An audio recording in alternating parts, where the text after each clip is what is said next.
O filme Wicked estreou semana passada, e eu ainda não consegui ver ele no cinema. Então eu comecei a procurar saber mais sobre a história do Mágico de Oz, um filme que eu acho que eu vi há muito tempo atrás, mas eu nem lembrava de como era a história. Só que nessa eu comecei a ver vários vídeos de pessoas falando sobre tudo de perturbador que aconteceu durante as gravações nos sets de filmagem. Inclusive eu descobri que parece que existe uma maldição em tudo isso. E por causa disso eu decidi fazer esse vídeo aqui para que você também saiba de tudo de ruim que aconteceu durante as gravações do filme O Mágico de Oz lá de 39.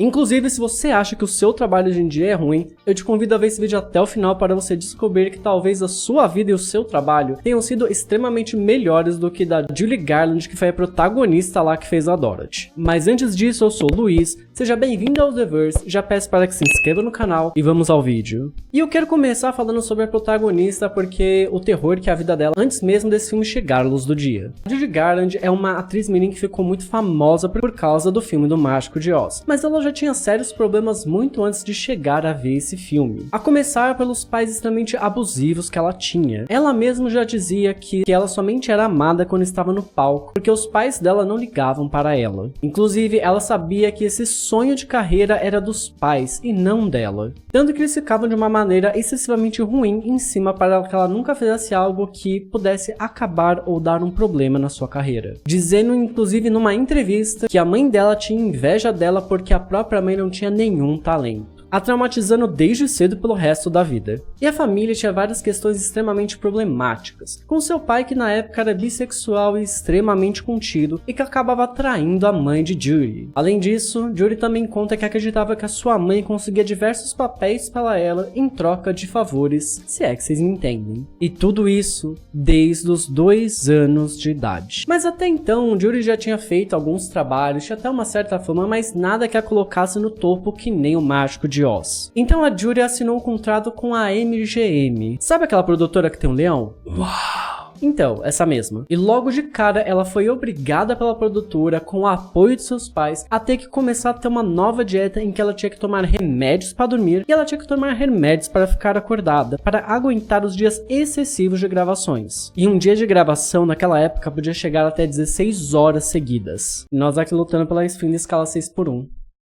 Como ela tinha 17 anos na época e ela estava fazendo o papel de uma criança de 12 anos, a MGM, que era uma produtora, sugeriu uma dieta para ela. E quando digo sugerir aqui, vocês devem saber como que é essa sugestão. Mas essa dieta era bem peculiar, porque ela consistia basicamente em não comer, tomar muito café e até fumar cigarros. Sim, porque eles acreditavam que dessa maneira ela ficaria extremamente magra e pareceria mais como uma criança e menos como uma quase adulta. É engraçado como a visão de antigamente do que era uma criança é meio estranha, né? E agora é a hora que eu digo pra vocês que eu tenho que deixar claro que não foi somente a Judy Garland que se deu mal durante essas gravações. Na verdade, essa produção tá muito mais para um show de horrores, tendo queimaduras, envenenamentos por substâncias tóxicas, desidratação intensa e até uma pessoa internada. E tudo isso recebendo muito mal, tá? Sério, se vocês lembram no filme, tem aqueles anões. E a Judy Garland, que era a protagonista de tudo aquilo, ganhava metade que os anões. E os anões ganhavam metade do que o cachorro ganhou pra fazer o filme. Eu posso falar que é quase um campeonato pra saber quem se dá mais mal nessa história toda que rolou.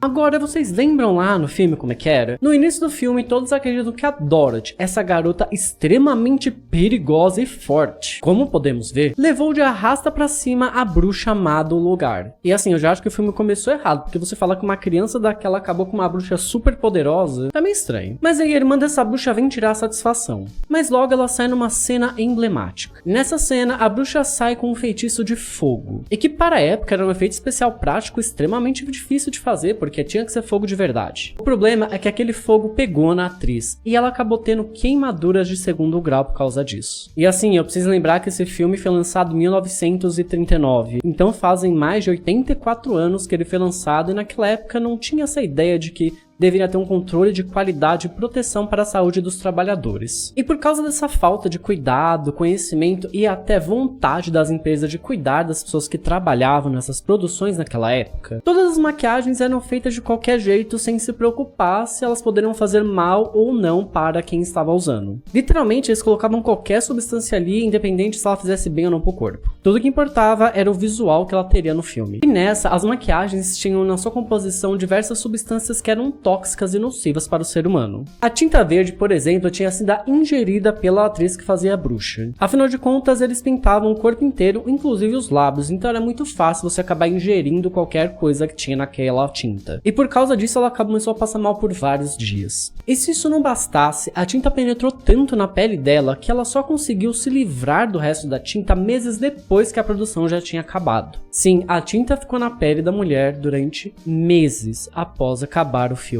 Agora quem entra nessa competição pra ver quem que é o pior, que mais se deu mal, que mais se fu, é o Homem de Lata. Não é esse Homem de Lata que você tá vendo não, é esse outro. Esse era o Homem de Lata original, o ator original que ia interpretar o Homem de Lata no filme do Mágico de Oz. Mas a maquiagem dele era feita com pó de alumínio, que é bem tóxico, e o ator sem querer acabou inalando esse material. E ele foi internado por semanas após isso. No final, ele ainda ganhou de brinde da produtora uma bronquite crônica.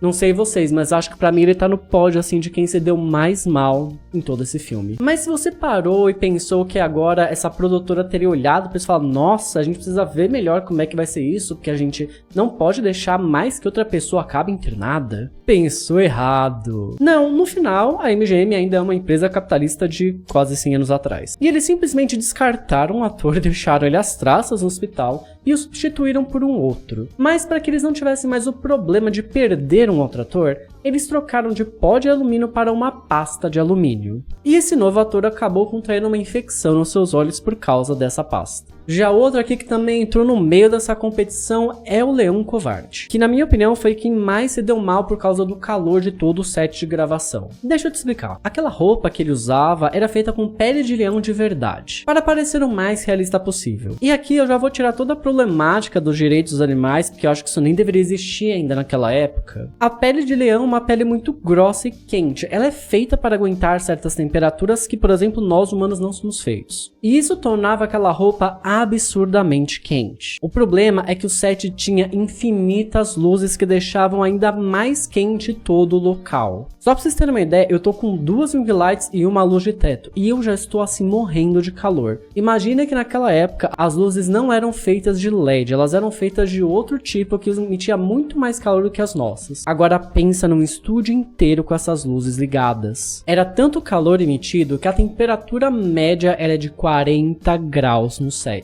Agora imagina você ficar usando aquela roupa de leão num set que faz em média 40 graus por 16 horas seguidas. Não só isso, mas ele suava tanto que chegava a ficar desidratado. E aquela roupa ficava encharcada depois de todo esse tempo. E toda noite a roupa tinha que ser colocada num secador industrial para que pudesse ser usada no outro dia. Além do mau cheiro, que imagina, devia ser horrível. Mas calma que ainda tem mais, tá? Sério, eu fazendo esse roteiro entendi que eu estou muito feliz de não ter vivido nos anos 40. Porque se uma produção com todo esse tamanho, todo esse investimento e toda essa visibilidade essas coisas aconteciam, imagino que devia ser de nós, meros mortais trabalhadores. Só que assim, naquela época você não tinha efeitos visuais digitais, porque além deles serem extremamente caros, era muito ruim de fazer e extremamente difícil ficar alguma coisa bacana. E daí nós temos uma cena muito específica do filme. Nessa cena você tem uma neve caindo. Sabe qual é o problema dessa neve? É que ela é feita de amianto. E para quem não sabe, amianto é um mineral extremamente cancerígeno para o ser humano que não pode ser inalado ou sequer tocado. E diversas pessoas acabaram tendo problemas por causa disso no futuro. Não somente quem estava ali interpretando, né, que eram os atores, mas também todo mundo que teve que limpar depois todo aquele amianto do local. Inclusive, assim, pra gente quase terminar todas as coisas ruins desse vídeo, existe uma cena de uma vassoura voadora em que a bruxa tem que ir, né? Só que nessa cena, algumas coisas deram errado durante as gravações.